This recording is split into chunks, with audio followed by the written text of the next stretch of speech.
garantuar hetimin. Kjo është e vërteta. Masat e sigurisë janë për të garantuar hetimin në mënyrë që organet e prokurorisë në mënyrë absolute të ketë të gjithë potencialin e duhur për të hetuar maksimalisht në lidhje me çështjen. Kjo është. Pjesa tjetër më pas, nëse duam mund të themi çfarë të duam, këtu marrim kohë, sepse çfarë a mund të më thotë dikush sot, edhe gjithë ata që llomotisën në çdo lloj ekrani sot, se çfarë lidhje ka vendimarrja e gjykatës kushtetuese me ato që do marrë parlamenti, dikush mund të ma thotë, nuk ka lidhje fare. Po ka rënë, po nuk ka lidhje më spak. Spak nuk intereson fare çfarë bëhet në kryeministri thotë shumë. Po kam shkuar për një mas, kam shkuar për mas sigurime, ishte mas daluese, kam mbaruar punë me tëmër. Po unë kuptova që kjo është. Por spak tashmë intereson pikërisht kjo, po nuk ka lidhje fare, nuk është se nëse gjykata kushtetuese nuk do ta pranojë ankimin e kryeministrit, presupozohet që tashmë spak të tërhiqet, do thotë ja pezulluam, edhe mjafton me kaq, jo më zotri. Tashmë hetimi kërkon tjetër gjë, që kjo jo vetëm që mos jetë në funksionin kushtetues shtetëror si ministre apo zëvendës kryeministre, por kjo do duhet jetë minimalisht arrest në burg, maksimalisht nuk e di, apo e kundërta në arrest në burg apo në arrest shtëpie. Kështu që për mendimin tim, e gjitha kjo retorik tashmë është një narrativ madje e rrezikshme kjo. Kjo pjesa të presim çdo ndodh atje, se ndoshta mund të ketë edhe një qendrim tjetër nga spak. Spak e ka bërë kërkesën, e ka lënë aty. Ka mbaruar kjo. Ku po shkojmë, avokat? Domethënë, si e lexon këtë strategji kryeministrit? A do ta lëshoj Ballukun, a ka, domethënë, si ta lexojmë në kuptimin e lojrave procedurale? Domethënë, a po shkojmë tek një çështje ku mund të rrëzohet, mund të rikthehemi dhe Balluku, domethënë, të vazhdoj me imunitet deri sa të mbaroj mandati i kësaj qeverie, apo deri dhe një mandat tjetër nëse do ketë ligjërisht dhe proceduralisht kryeministri mund ta bëjë këtë gjë. Mund ta bëjë këtë gjë. Pra Balluku mund mbetet po çdo bëj spak në rastin. Pas që spak do vazhdoj hetimet. Do vazhdoj gjykimin. Kjo nuk ka lidhje me spak, kjo ka lidhje me masën e sigurimit.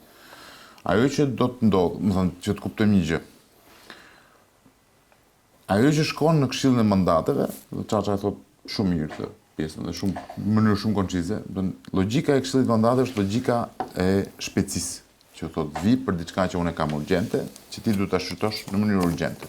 Është e vërtetë që rregulloria e parlamentit nuk ka vënë afate dhe ka një vakum në raport me mënyrën se si duhet të rregullohet mbledhja e këshillit mandateve, që do të thotë ligjërisht këshilli mandateve mund mos mbledhet asnjëherë. Por fryma e ligjit nuk është kjo. Edhe fryma e rregullores nuk është kjo. Se pavarësisht se jo gjithçka, më thënë, kemi parasysh gjë, jo gjithçka rregullohet me ligj. Ligji ka gërm, po ka dhe frymë.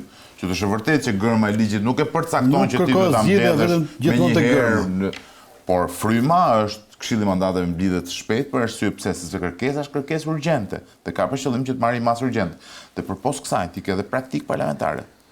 Nuk është që kjo është një rast i parë që në Parlamentin e Republikës së Shqipërisë dhe tash po krijojmë, nuk dim çfarë të bëjmë se nuk e kemi bërë. Madje kur e kanë rrëzuar kërkesën, po jam mbledhur. Mbledhja është bërë shpejt. Është rrëzuar, që do të thotë. Jo, as kanë ndërmend të mbledhën në rastin Tahiri. Pa një vendim kushtetues nuk do mbledhen. Procedura dhe vendimi janë dy gjëra krejt ndryshme. Procedura kërkon që ti të marrësh ta shqyrtosh kërkesën.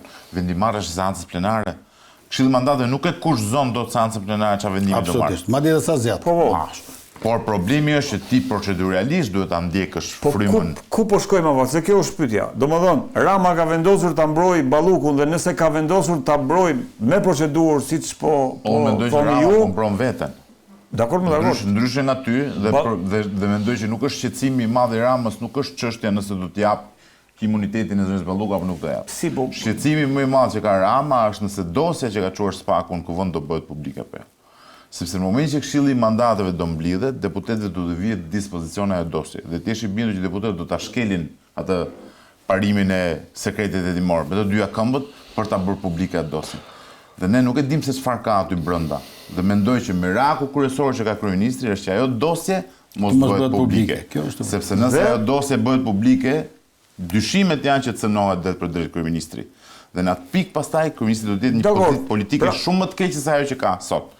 Kështu që nuk është çështja e imunitetit, ikën apo nuk ikën zëvendës Balluku. Çështja është del apo nuk del sken kryeministri në atë dosje. Dakor. Pra Rama po luan që të mos e dorëzoj Ballukun, qoftë edhe për atë arsye sepse kjo dosje mund t'ia hedhë në erë legitimitetin. Po si do të shkojë kjo punë?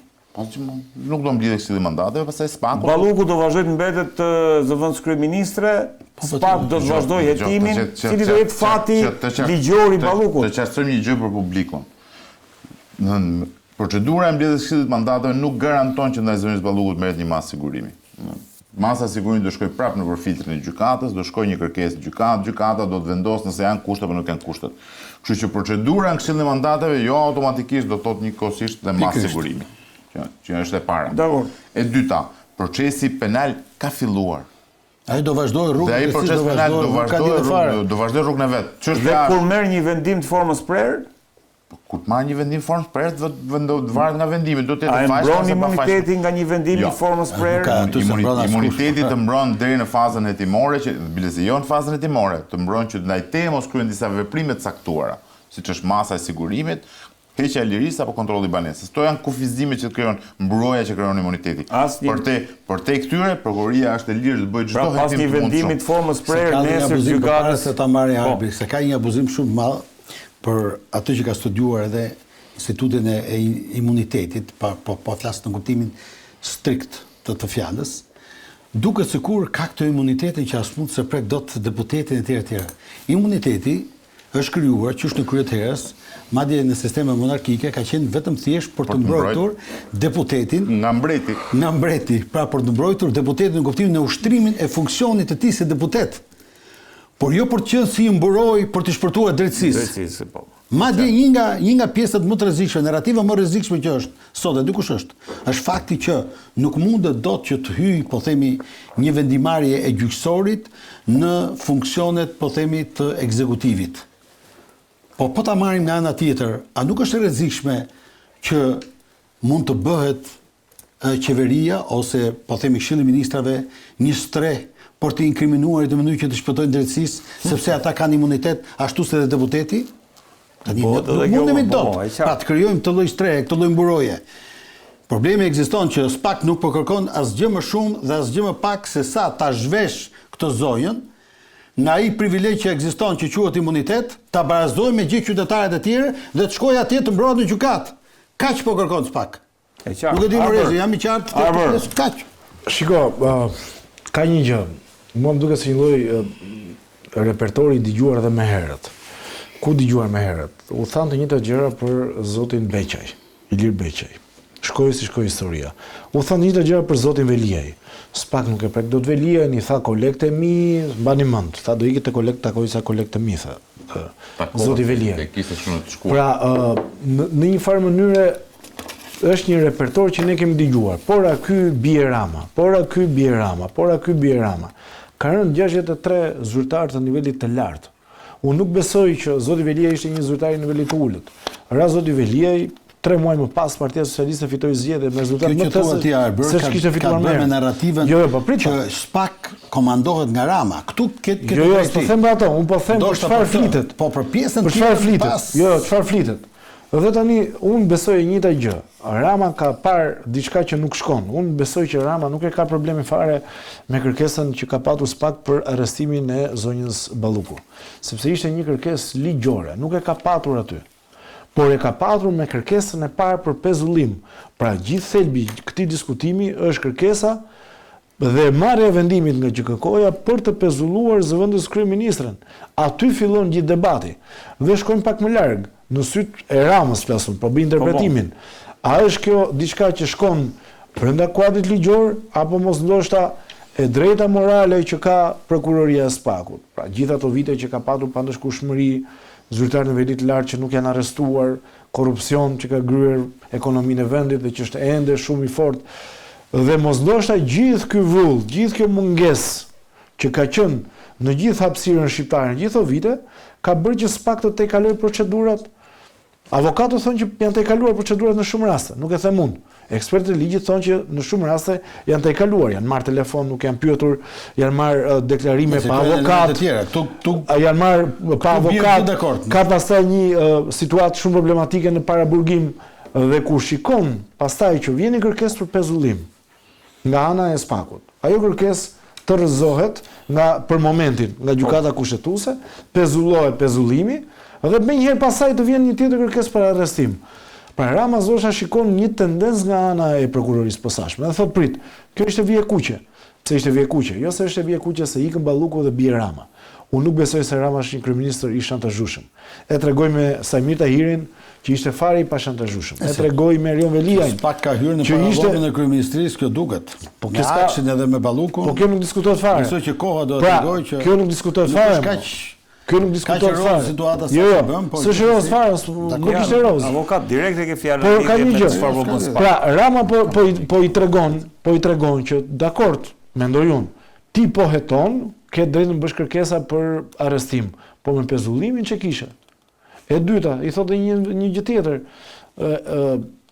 po orientohet s'pak, sepse ky është një debat që e kam hasur me juristë të tjerë, apo orientohet s'pak drejt fitoreve të shpejta dhe fitoreve në opinion, apo po orientohet drejt proceseve cilësore, drejt fitoreve përfundimtare. Alqi Bllako, rasti Alqi Bllakut, kaloi më shumë kohë para burgim, se sa ishte dënimi. Doli. Por ama mori dënim. Doli. Jo, po prit pak. Procesi ishte problematik, sepse ti e mbajte në paraburgim më shumë se sa ishte çështja e dënimit. Shkele procedurë, mor zotri. E drejta morale nuk duhet të te kaloj procedurë, demokracia është procedurë, janë disa filtra që duhet kalosh. S'pak mund të ketë drejtë morale, nuk e diskutoj fare. Gjitho vite korrupsion e thash, por ka një gjë, duhet bazohesh në drejtën ligjore, që do thot, apo orientohesh drejt fitoreve të shpejta, që do thot, e merr një zyrtar të nivelit lartë, mund të ketë bërë korrupsion, të gjithë ata që kanë bërë është qëndrimi prej nga ana ime, duhet vuajnë pasojat, e merr e fut në burg. Pastaj zgjat hetimet një 4-5 vite. Si që nga kjo? Fitore për një prokurori quhet shkalla e fundit e gjyqësorit. Nuk futet deklarimi fajtor, nuk futet fitore, futja në burg. Dhe çfarë ndodh? Sepse e thash rastin e Alqi Bllakos dhe të Lefter Kokës, sepse kur janë bërë statistikat, raportet, është quajtur 3 herë Alqi Bllako, 3 herë është quajtur Lefter Koka. Për këtë. Dhe janë marrë sigurisht 6 zyrtarë të dënuar në total, ndërkohë ata ishin 2. Pra, bëhet për statistikë. Sensacioni, statistika apo bëhet në dëm të procedurave ligjore? Tani, unë jam nga ata njerëz si po e them hapur, kush ka vjedh, kush ka bërë korrupsion në këtë vend, duhet shkojnë në burg të gjithë emrat, nuk përjashtoj asnjë.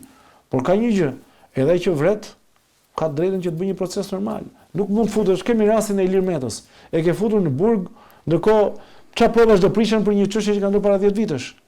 Erion Veliajn s'ka kaluar ende për gjykim. Tani duhet ka kaluar për gjykim. Po sa po ka kaluar, e kupton? Do bën 8 seanca që shtyn po ai. Pra ka një problem. Ka një problem në këtë mes. Problemi kush është? Ore, fitoria e shpejtë. A mund të kthehet ajo që më shqetëson mua? Nuk më shqetëson fati asnjërit. Fitoria e shpejtë, kapja futja në burg. Statistikat jemi shumë dakord. Është ndryshe. Shumë dakord, por ka një gjë. Në fund fare, nëse këta dalin me 2 vite, me 1 vit burgim, siç dolën, sepse i quhet edhe para burgimit, quhet 2 fishë etj. Ku ishte më zotri? Dhe mbi gjitha, dëmi financiar që ka qenë shumë i madh sipas hetimit. A është kapur ndonjë para? Pra ka një hetim cilësor, sepse mua më duket rruga më shpejt, kapë futen burg. Është shumë e kollajt kjo gjë. Dhe tani çfarë ndodhemi? Në një situatë të tillë, kur ndoshta është egzageruar me këtë pjesë, normalisht do reagoj politika more. I takon me ka me ligj mund të reagoj. Është hapësirë ligjore.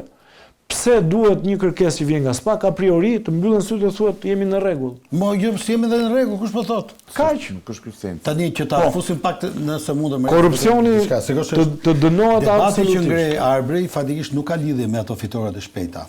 Debati që ngrej Arbri ka po themi lidhet me një pikë shumë të rëndësishme.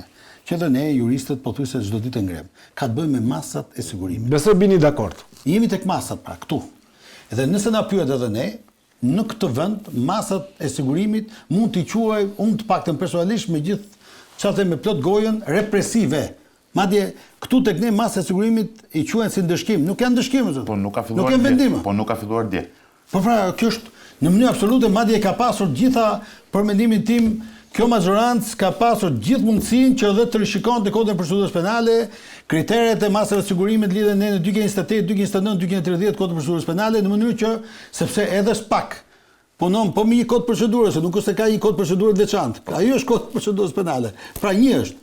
Problemi ekziston këtu që ky lloj debati është shumë i madh, por ama nuk është se ka një vit mesme, pra nuk mund të vendosim kështu, sepse ndërkohë që ti më jep gjithë këtë lloj narrative, që ka logjik, po themi, dhe fillon logjika, unë ju them këtë. Pas pak ka pasur dhe një rast tjetër që një zëvendës kryeministër është në rati. Ja që ky që ishte, po themi lirë, nuk na qëndroka këtu, po kishte ikur. Dhe kush na jep të sigurinë që dhe këta të tjerët, nëse do kishin qenë në liri, mbi bazën atyre situatave juridike që mund t'i krijohen në kuptim të dinamikave të timit, mund të ikin dhe ata. Blokoi pasaportën. I ka bllokuar duke bllokuar dhe pasaportën dhe kanë ikur. Jo, s'ka ikur. Në këtë vend Ahmetaj nuk i bllokuar pasaportën, tani që jemi realist. Në këtë vend, shumica atyre që është bllokuar pasaporta kanë ikur gjithë jashtë shtetit. Ma mund të ikin në çdo moment. Ka mënyra pafund. Nuk është si mund s'ka mënyrë. Si do udhtoi në aeroport? S'ka mënyrë. Nuk ka nevojë të dalë në aeroport se ka mënyra të tjera. Po si, me not do ikin. Po ikin pra ikin. Ikin me not, nga ikin. Dalin nga Kosova, dalin është histori e gjatë. Po si kësaj. Do të ishim kushtet por japim Po informacion. të shpjegoj edhe më beson në këtë fjalë. Nuk është kjo, nuk është pasaportë që mban për të ikur. Unë e kam në një pikë shumë të rëndësishme. Ato duhet të rishikohen masa e sigurimit po apo jo. Masa do duhet të jetë masa më e përshtatshme në lidhje me hetimit. Mua që ka një orientim drejt fitorëve të shpejta ka të fitorëve të shpejtë e quan masën. Po si quaj unë. Dakor, se quaj unë. Është vetë spaku që unë jam dakor, po kur ne e ngrem këtë fitore quhet në shkallën e nivelit të fundit. Është pa besueshëm ky kryeministër, ma dëgjoj këtë dhe ma beso. Kjo është politike. Jo më të lutem, më ngre zërin dakor po arrestohet Veliaj dhe nuk më ngre zërin për gjithë ata qytetarë që çdo ditë arrestohen në këtë vend. Arrestohen në mënyrë të padrejtë, ma beso këtë. Po shumë dakord, no. Se janë vendimare pa fund që ne fatikisht nga gjykata shkallës parë, të cilët ndryshohen në apel, sepse realisht ne bëmi abuzim total. Ore quhen dëshkimor. Po flasim unë dhe ti këtu më. Edhe kopia alkolike po themi që kemi detimin mjetë në të parregullt, kemi arrest në burg. Është skandaloze më zot. Ëndësh. Ja pra ta ngrim zërin. Tani po pra ta ngrihet edhe për qytetarin pra jo sepse politika po shkon prapa hekurave. Nga që politika po shkon prapa hekurave, tani do të grep zërin se po ta hyjnë këta të mëdhenj në burg. Jo, s'është fare aty. Po ne të hyjnë edhe këta, zotë se kanë hyrë të tjerë me kështu. Ose ta zbatojmë siç duhet. Madje të bëjmë një kod tjetër për çdo penale për mendimin tim, ka ardhur koha dhe duhet të rishikohen masa e sigurimit. Fakti që kemi më shumë para burgosur në këtë vend.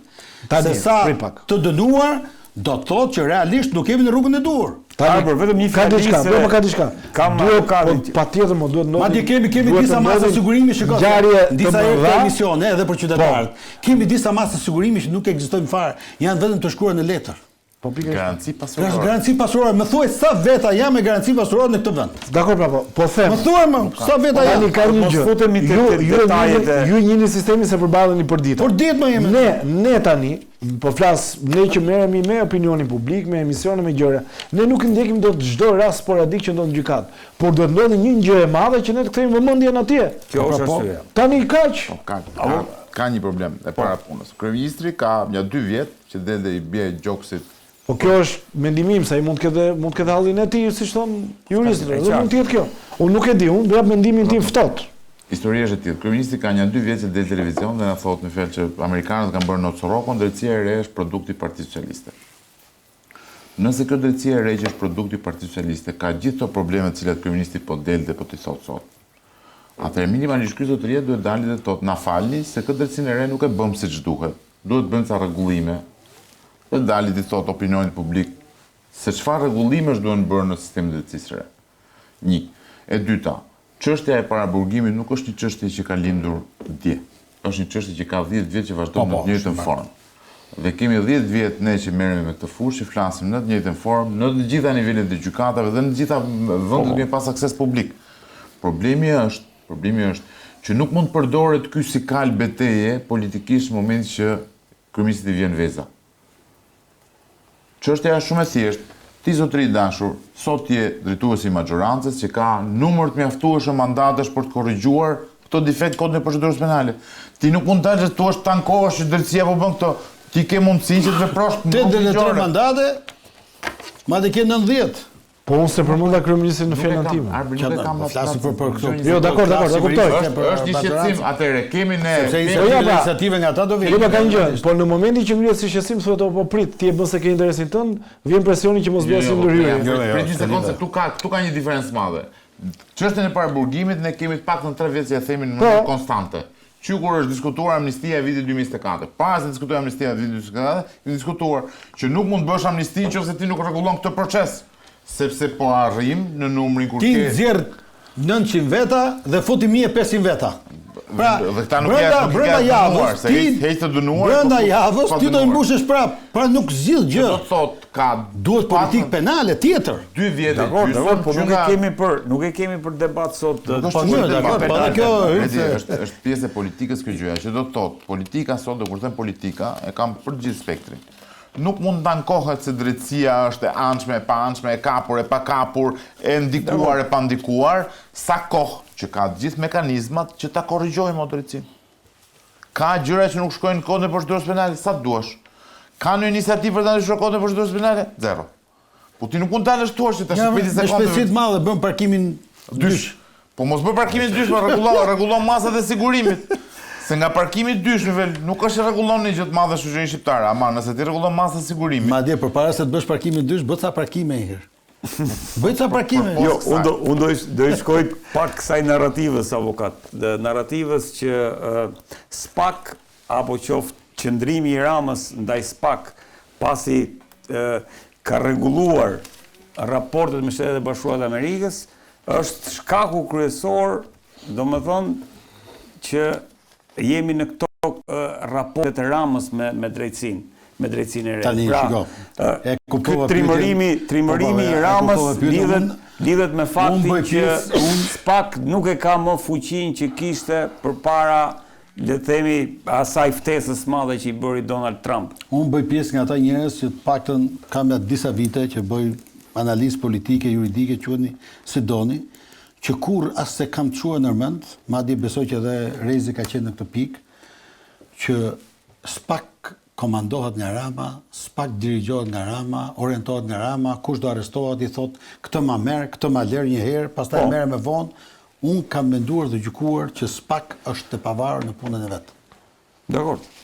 Tani, rastësi, përkime momentale për një situatë apo një situatë tjetër, edhe mund të ndodhin. Madje, një gjë tillë e them edhe nga ana e opozitës. Nuk mund të thuash që kur arrestohen këte nga e majta që SPAK po bën punën, dhe kur vin këte nga ana jote, quhet skap. Apo shumë herë më keq, duman, etj. Tani këto janë gjëra që të kaluar SPAK ka treguar me vepra më parë, ndoshta me një protagonizëm, po themi më shumë se ç'duhet, ta të exageruar. Të exageruar, quhen si doni, në vazhdën, po themi, të këtyre fitorëve të mëdha, nga fitore në fitore etj. Madje edhe të shpejta, quhen si doni. Se në opinion kjo është ngritur si kauzë, fitore shpejt, drejtësia, po në kohë. Ideja është që ndoshta kjo ka qenë edhe një koncept, ndoshta edhe për sa i përket qëllimit që ose objektiveve që i ka vendosur SPAK çështë së kohë, në kuptim të parandalimit, por në këtë vend është interesant edhe po themi kjo lloj shoqërie apo kjo lloj administrate quhen si dush e lartë apo e ulët apo e mesme, sepse këtu vazhdon korrupsioni, këtu vazhdon akoma më shumë. Nuk është se ka një, po themi, një ndalim, ka një mitizim, po themi, të SPAK-ut, por ndërkohë në çdo institucion sot publik, të administratës publike, korrupsioni vazhdon identik siç ka qenë. Nuk është se ka, ndoshta po themi qëllimi ka qenë pozitiv për ta parandaluar, pra për të thënë që shiko, se do kesh punë me SPAK-u nesër, do kesh atë. Trusnie është. Trusnie, presioni, quhen si do të tjera. Por një organ akuze fitoren e vërtet e ka kur e çon çështjen në gjyq dhe kur edhe në atë çështje ai person që është akuzuar deklarohet fajtor me vendim të formës së shkalla e fundit. Dakor. Kështu, kjo është juridikisht e saktë. Faleminderit që më dha të drejtë. Pjesë, jo, kjo është diçka e padiskutueshme. Avokat, kjo që Rama ka dalë, pjesa tjetër që mund të ndodhë që shikoj se mund të bëja 10 ditë burg më shumë apo 1 muaj burg më shumë. Kjo është Arçi Bllako ka dalë fajtor për mua deri diku, SPAK ka qenë i suksesshëm në këtë pikë. Ja kam të paraburgimit. Kjo tashmë ka edhe një narrativ tjetër. Që në vazhdën e kësaj fitore të SPAK dhe për ta mbrojtur SPAK-un, pra për të pasur, po themi edhe ndihmës, ka një narrativ që GKK-ja bën noterin e SPAK. Kjo pastaj është. Jo, një sekond, se edhe këtë i kemi dëgjuar gjitha në këtë vend. Kjo pastaj do ishte